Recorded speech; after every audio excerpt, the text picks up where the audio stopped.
Every year, MLB Network puts together their top 10 right now at each position across the diamond in Major League Baseball. And I have been following suit here on the Baseball Banter Broadcast, bringing you my own top 10 right now at each one of those positions. I now have the privilege to be working with a tremendous team, and we're going to be bringing you our thoughts and our individual top 10 right now. We want to hear from you down in the comment section below. Who are your top 10 right now at each position? So now we're going to begin with our list.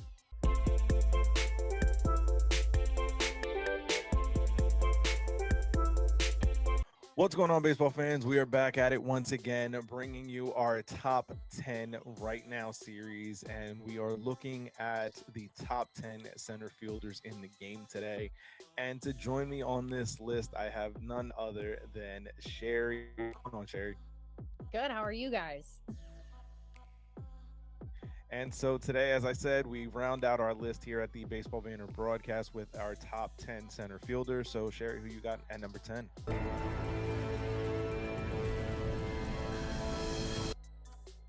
Number 10, who I have for you is Oneil Cruz. Okay. And Um, why is that? so I have always really enjoyed watching him, to be completely honest. And he does have a good arm. He is really fast. And I think as he continues to grow in the game, he is going to be a standout center fielder. I mean, he already has great field value, so that was a non-negotiable for me. No, I can definitely understand that. So Oneil Cruz did not make my list. There's just far too much inconsistency for me from him. And when you look at, center field has throughout the course of the history of the game been predominantly a defensive position. He's a defensive liability, kind of no matter where Pittsburgh puts him. So obviously he has the arm to be able to play anywhere on the field, but there's a lot of those kind of intangibles that obviously him having to learn the outfield at the major league level Right. is kind of a work in progress, and especially for Pittsburgh, that it's a team that it's at least the way this offseason looks is the team that's going to try and compete a little bit. Right. I think that he ends up being a little bit more of a question mark than a sure thing. So he did miss my list. Now, the player that I have at number 10 is a guy who's defensively all there, and it is Victor Scott II from the St. Louis Cardinals. I really like what his game has the potential to become. We already know what he can do defensively, but being able to kind of reach that next level of offensive contributions, I think would take his game to another echelon. So for me, having him at my number 10 spot is the early way to start this list. So Victor Scott II. That's crazy because when you look at things like StatCast, which I hate looking at, but it is what it is. When you look at StatCast to put him at number 1 or number 10, and he's technically, like, if you're looking at field value and if you're looking at arm range and stuff like that, he's number 4. So this list is going to be a lot of fun.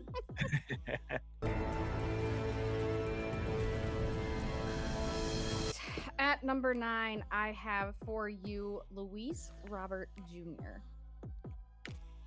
I think that he is another player, probably more like Oneil Cruz, that is on a not so great team that has also made a lot of really great plays. However, I do have to state that his overall ability to play, his overall ability to be fast, get the put out, that was something that really I saw made a difference in how I looked at him. And if we're going to talk about an overall value, I think that if he's on a better team, he gets even better. Yeah, I think it's going to be interesting to see how his career kind of takes that next step now that he's been traded to the Mets. I think having a player like Juan Soto next to him in the dugout, Mhm. kind of coaching him through how his at bats can look, I think will take another step for his offensive maturation. Now, obviously the speed is there for a player like this. Sometimes to me, there's lapses in judgment on his part, and he can go get it in the outfield, so that serves to help his teammate in right field there. But there's still a lot of question marks to me as to what he can really do and what he can really be. This was a player that was looked at highly touted as a prospect coming up Right. through the White Sox organization, but never really found that level of success, right? So it's going to be interesting to see how his career takes that next step. For me, Robert is a guy that I had on this list for many years, but the injuries, the inconsistency, never really kind of put him over to the next level. So I did not have him on my list for this year either. So definitely going to be an interesting list to see how things shake out. Now, for me at number nine, I'm taking a flyer on a young player who kind of made some waves last year, and it's Jacob Marcy of the Miami Marlins. I think that Oh, this player really, just made waves for me last season. So watching what he was able to do with the Marlins, and especially watching him when the Yankees were playing Miami, it was just something that I was like, man, who is this guy? And so I really had to take a sharp interest in him. And I think that, Miami's going to be a team that's very underrated this upcoming season. Not that I think that they're going to be, a postseason team or a wild card team or anything like that, but I they're think going that to be the dream ruiners, is what they're going to do. They're going to be the ones that are going to come in and stop you from winning the wild card. yes. So yeah, so I think that they're going to be a team that's going to play spoiler, like you said. So I very much believe that there's a young core that's being built there. There's a plan there. Peter Bendix is definitely making some interesting moves with the roster that they have there and kind of turning it over. And I think that, Marcy was a guy that was never really on anybody's radar and then just started to come up and really make some waves. So I I had to think, go look him up. I was like, wait, who? yeah. So, yeah, but I think that there's an opportunity there for him to kind of take that next step, and as long as he's able to adjust back to the way that the league now adjusts to him after seeing him come up, in 2025, it'll be interesting to see what he does next. So I'm taking a flyer on the young guy, but Jacob Marcy from the Miami Marlins is my number nine. Number 8. Dalton Varsho. Okay. He made a huge difference in the World Series. I know that his regular season stats did not look like Ken Griffey Jr., which is fine because, and this is where I'm going with a lot of this. When I was putting this list together, I actually reached out to a couple of my friends. Both of them are former major leaguers. One's a pitcher, one's an infielder, and then I talked to an outfielder earlier. And when I was reading this list and we were going through it, the most important things was, obviously it's the eye test, but also these other things do factor in. And when you watch Dalton Varsho, you see a lot of, and this was actually said to me by my friend Jeff Schaefer, the list that I have is some of the most raw, pure talent that is in center field, whether it's young or veteran. Yeah. So I really feel like Varsho is probably the first one out of my bottom 3 that really is making an impact. Granted, his batting average isn't the greatest, but we're not talking about batting average. We're talking solely defensively, and he's got a good arm, he's got a good run, and I really enjoy watching him play. Yeah, no, 100% agree. I have him a little higher than you on my list, so Fair. I do like what he does. So we'll get to my thoughts on him in a minute, but yeah. So for me, coming in at number 8, it is Michael Harris, the second of the Atlanta Braves. I think that Harris is absolutely a tremendous talent. I think that what he does defensively in center field, very few are able to rival him. I think that if he can find another gear offensively, this is going to be a guy who could quickly shoot up to the top half of this list for me.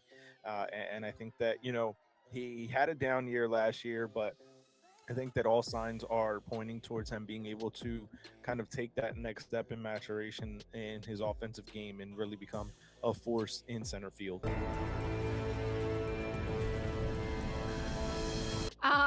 Coming in at we're on 7 for me. Unfortunately, I watch this team quite a bit, but I definitely have to give props to where it is, and that is going to be Miles Straw. Absolutely banger of a center fielder. Now, the fastest arm, not necessarily. However, he does have good range. He at least can make the cutoff man. He can make the outs. He can make the putouts. He actually is ranked in at least the top 15. So for me, that's not where I base my numbers off of. But if you're at least doing that much, again, another World Series kid, you're doing something right to be there. Yeah, no, for sure. Yeah, I think Miles is interesting because, we know what he's capable of defensively. I just think that there's not enough offense coming from him to Yep. really have him, on my list. But I can definitely see why, if you're going, especially from a defensive perspective, Yep. he's, very, very highly touted as a defender in the outfield. Now, I for me, went basically on the defensive scale. I did look at their batting averages, so that's a nice little piece of pie. But yeah. So anyway, go ahead. yeah, no. So for me, coming in at number 7, it is Cedar Rafaela of the Boston Red Sox. Rafaela is a guy who is such a young, dynamic talent, and I think that there's a lot to like about his game. I think that he's going to be a nuisance for every team in the AL East for a very, very long time to come. And when you see just the talent that and the maturation that he's had already in his career, if he can take it to that next gear offensively, this is a guy who can quickly jump up into the top 3 of this position, I believe, in the next coming couple of seasons. So for me, Sadon comes in a little bit low, maybe to some people's liking, but I think that there's still more room for growth in his game right now. So he comes in at number 7 for me. Wow. That actually really shocks me. So moving up to number 6, where he should be, is Michael Harris II. Like you said, dynamic player. Yes, he had a little bit of a rough season. Yes, he definitely has to work on definitely his cutoff, his throwing, things like that. However, of everyone that I have on my list, he played the third most innings of anybody. So for me to continue at that age, coming up, working through the Braves last season, which was already a mess, I really think that this might be his rebound year, and I love that kid. He's absolutely amazing. Yeah, Money Mike. Yep. Yeah, so for me, coming in at number 6 is a guy you mentioned a little while ago, and that's Dalton Varsho. I think that this is a guy who is super underrated in terms of what he does defensively. The way that the Blue Jays have been able to employ him has really just locked down Yep. their fielding. And the Blue Jays were a team that was very strong defensively to begin with, but Oh, the acquisition of Varsho just took them to another level. And obviously, there's still room for improvement on the offensive side of his game. But I think as he continues to kind of develop and understand his swing and understand his, eye at the plate, there's more room to grow there. And I think that this is a guy who could really continue to stand out amongst the field of center fielders because of what he does defensively. But if he can add more to that offense, he can definitely be a force to be reckoned with. absolutely. And him, Harris, and Cruz all had 20 home runs, like right in the middle of that pack offensively. So, sorry. Okay. So, my number 5 is Julio Rodriguez. You can't, I don't need to explain it. If that's a problem for you, you shouldn't watch baseball anymore. So, Yeah. self explanatory. Yeah, so we'll get to Julio on my list a little later on. I have him a little bit higher. But for me, coming in at number 5, it is Pete Crow-Armstrong of the Chicago Cubs. I think that this is a player that has a dynamic skill set, and the range and capabilities that he has defensively are second to none in the league right now. I also think that there's a lot more to his bat that to be unlocked by the Cubs. The reason I have him at 5 and not a little bit higher is because there was a little bit of a swoon, a little bit of a dip in his production in the second half, and the body language really was something that, takes big time effect, right? And talking to coach as we were doing our right fielders list, it was something that he also mentioned about the body language of Pete Crow-Armstrong in the second half. And when you're looking at that from a coaching perspective, and you're looking at that, that starts to kind of weigh on the visuals, right? Yeah. So I think that there's an opportunity for PCA to really take it to another level. Offensively, we already know what he does defensively. He can take that up to an even greater level. I believe that there's still more to unlock from him.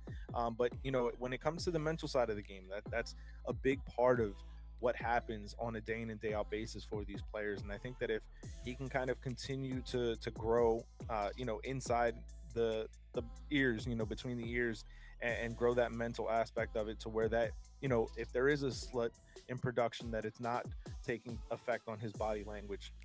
This could be a guy that really takes hold and pushes himself up to another level on this game, and not just the center field list, but in Major League Baseball as a whole. So I have him right now at number 5. So PCA is my number 5.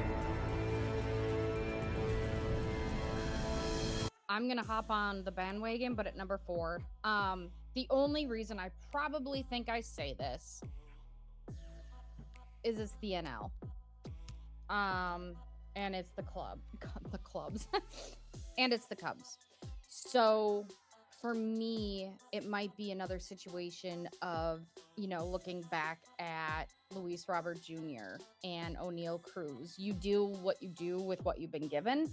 And you're right. I think his plate appearances definitely need some work. Offensively, he's great, but I do know that he had a huge impact on his team defensively. So it would be wrong to call him anything other than, up in my top 5 for sure.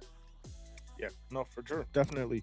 Now coming in for me at number 4, it is your center fielder and Byron Buxton. I think, What? yeah, yes. So here's the reason, right? Buxton has all the talent and capability to be number 1, but it's the health factor, right? It's the constant, having to worry about whether or not this is going to be the year he finally breaks down. I know that last year was a relatively healthy year, but I think that when you look at the kind of trajectory and the history, the track record for me has him a little bit questionable. So for me, I have Buxton at number 4.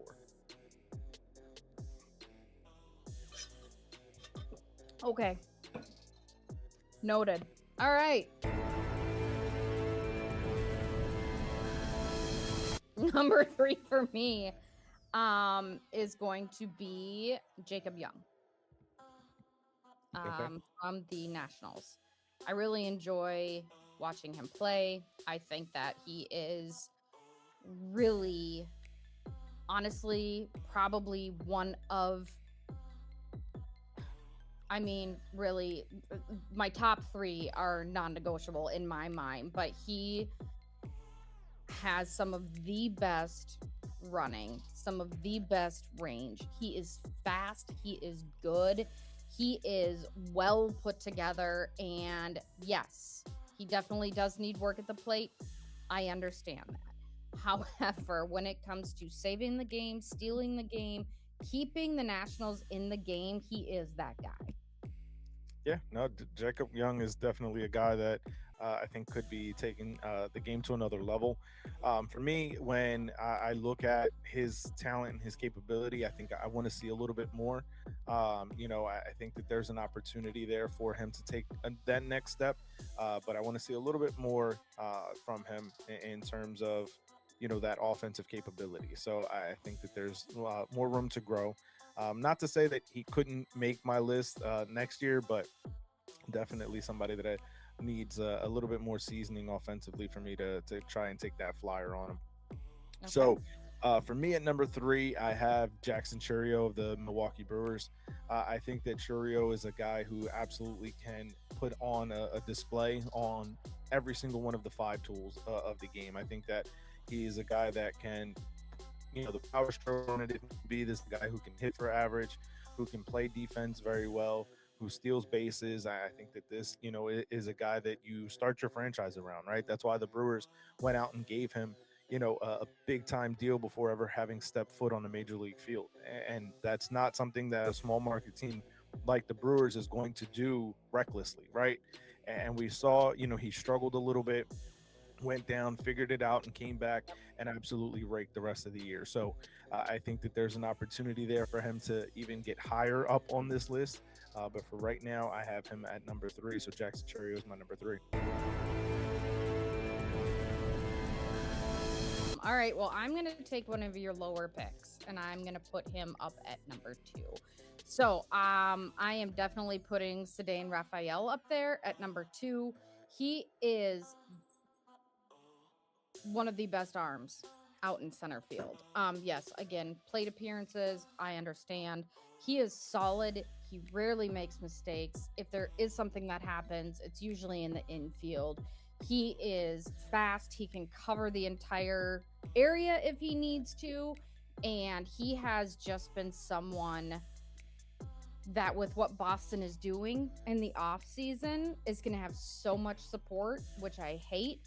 But whatever, and good for them, because he absolutely deserves to be where he is. And I think he is more mature, more put together than clearly a lot of these guys on this list. Now, when I look at, specifically his his numbers for offense, he's not horrible. He sits at 250. It's not really anything that I think he can't make up for or get on board with this season. Yeah, no, I mean, it's a guy that we both have on our list. So I think that there is a lot there from the potential perspective for this guy. So for me, like I said, it's going to be a little bit more of a necessity of the combination of what he does defensively, but also adding in to it offensively. So for me, coming in at number 2 is Jackson Merrill of the San Diego Padres. Again, a guy who I think is going to be a phenomenal force in this game for a long time to come. I think that they're, the conversion from being a shortstop prospect coming up to being thrown in center field by the Padres and being able to thrive out there. I mean, we've seen the Padres do it before when they moved Tatis from shortstop to right field. Jackson Merrill now going out to center. And this is the guy that, for me, is the type of talent you build your franchise around. There's not really a weakness, I believe, in his game. And I think that as he continues to grow and to mature, that power output is going to get even greater than what we've seen. And Petco is not an easy park to hit home runs in, especially at night. And this is a guy that really helps drive the offense for San Diego. So for me, coming in at number 2, it's Jackson Merrill of the San Diego Padres. Okay. All right. I did see him, and I don't know much about him, so I'm not going to just throw a name up on my list. When I watch the Padres, I'm watching for a rise. So that's about the limit. Number 1 for me. And the utmost shock that I had earlier, like, this is not bias. Like, I mean, this is, my brain exploded when you said this, but number 1 is Byron Buxton. Yes, let's take a look at, I used to be a non-Byron Buxton believer, okay? I was like, we're paying this dude $1 bajillion. He can't get on the field. He's always hurt, blah, blah, blah. But you know what? I know there's a huge gap between 2017 and 2025. I understand it. But yes, the numbers are great, but what a lot of people don't understand, outside of the fact of his offense and defense, if you go look specifically at the plays this man made to get those outs, no one else is doing that. I'm sorry. No one else is supermaning 5 times a game into right field, into left field to stop a play. And then he comes out with 4 awards at the end of 2025 and an all-star. I cannot conceptualize how he is not, or for me, logically number 1. Now, I do, when we're looking at numbers, when we're looking at stuff and we're moving forward for 2026, I get it. However, comparatively to all these people, offensively and defensively, he's got them all licked. So he is definitely my number 1. And if you would have asked me last year going into 2025, I might have had him at number 7 or 8, to be completely honest. But nah, that man worked his butt off.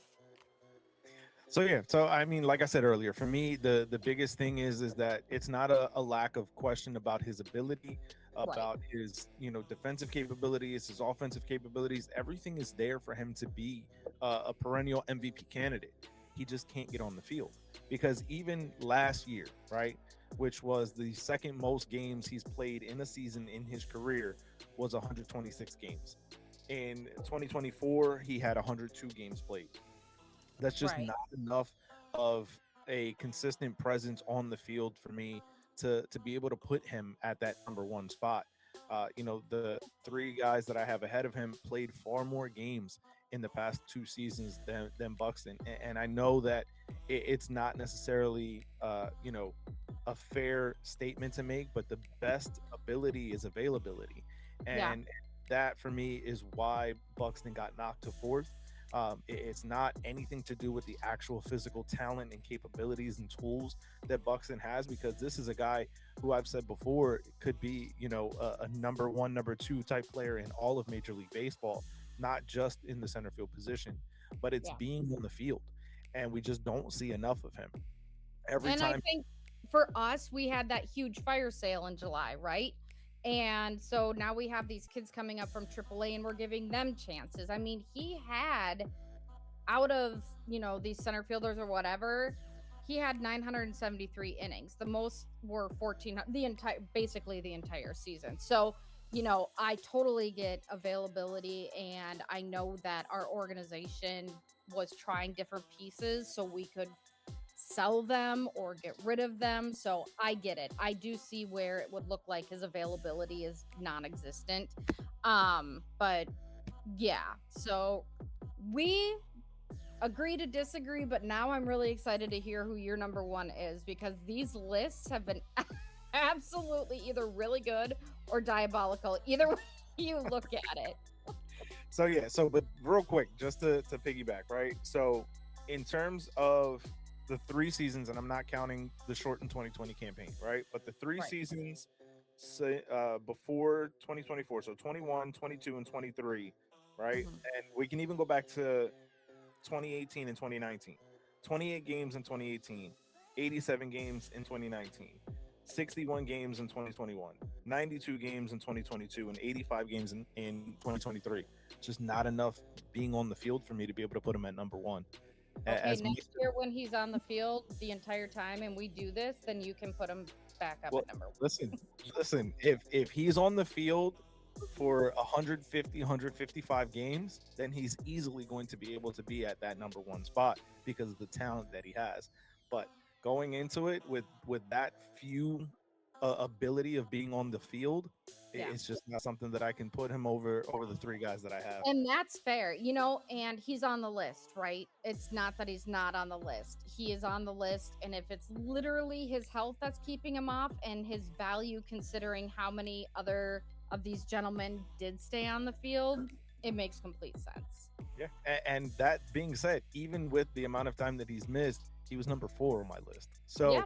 Now, that, I'm over here acting like you put him at number 120, but I know that's not the case. But I do have to agree, because I was a Buxton non-believer for a long time. So I do respect where you're coming from. So, but I am very excited to hear about your number one now. So yeah, so for me, number one is Julio Rodriguez. I think that what he is capable of, what he does on both sides of the ball, this is another guy that goes and gets it. I mean, the no-fly zone out in Seattle is just tremendous. When you look at what he does on the field, I mean, just his numbers last year alone, right? 32 home runs, 95 RBIs, 30 stolen bases, and OBP of 324, 474 slugging, 267 average with 128 OPS plus. I mean, there's nothing that Julio Rodriguez can't do. And on top of that, he played in 160 of 162 games. So I mean, when you look at what his capabilities are, what his talent is, the defensive side of the ball, the offensive side of the ball, the base running, the arm, there's really not a single tool of the five tool cabinet that you look for in a superstar player that he does not have. He's got the charisma and the personality. I mean, Seattle has rallied behind him in a big way.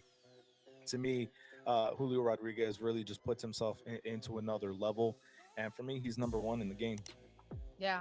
And that, that does make sense. And I feel like he was probably one of those guys in the locker room after game 7 that was the one screaming and crying because, He's a ugh. game. Yeah, yeah. So I definitely, and I think our 1s and 4s are just flipped around. Yeah. So there's a lot of respect for that man. That man is, God, he's so good. And I pray he stays in the game long enough so that we can continue to have him on our lists. Yeah, and I think that there's going to be a lot, especially with how good Seattle did in 2025. There's going to be a lot more pressure and expectations on them this year, and a lot of that is going to be focused on him and Cal Raleigh. And I think that both of those guys are going to be able to shoulder that burden and put Seattle in a very good place in 2026. So but yeah, this was definitely a fun list. But the biggest thing about it, fans, we want to hear from you. We want to know your thoughts, your feelings down in the comment section below. Who makes your top 10 center field list? Where does it differ? Where does it become synonymous with our list? Let us know that down in the comment section below. We'd love to be able to hear and discuss the game of baseball with you guys down in the comments. And while you're there, if you haven't already, hit the subscribe button down below, as it truly does help us continue to build and grow this baseball community here on the Baseball Banter Broadcast. And as always, I want to thank you, Sherry, for joining me here. Let Absolutely. everybody know where they can get more content from you and the kind of things that you're involved with. Yeah, so if you want to find me, it's Pine Tar Princess everywhere. There's my shirt. Yay. So Pine Tar Princess everywhere on every platform. I also write for the broadcast here, and I cover Twins Daily, as well as I'm the CEO of a foundation called Kids on First Foundation. So you can go find all those places. And I think we should do this again with prospects, though, because I have some honorable mentions that we need to get in here. Well, who is some of those honorable mentions? Okay, I have these are not enough to test the waters, but I have Lawrence Butler, Chandler Simpson, Chase DeLauder, and Corbin Carroll. And So Walker T. yeah. So I have both Corbin Carroll and Lawrence Butler in my top 10 right fielders for this year. So I don't have them projected as center fielders. I have them projected in right, but they did make my list there. So I think that's an interesting list. I think we're going to have to wait and see how 2026 plays out, and maybe some of those guys can make it on the list for next year. But again, we want to thank you guys for joining us. Make sure you leave those top 10s down in the comments section below. And for Sherry and myself, we want to thank you, and we'll catch you guys on the next video. Peace. All right, see you guys. Bye.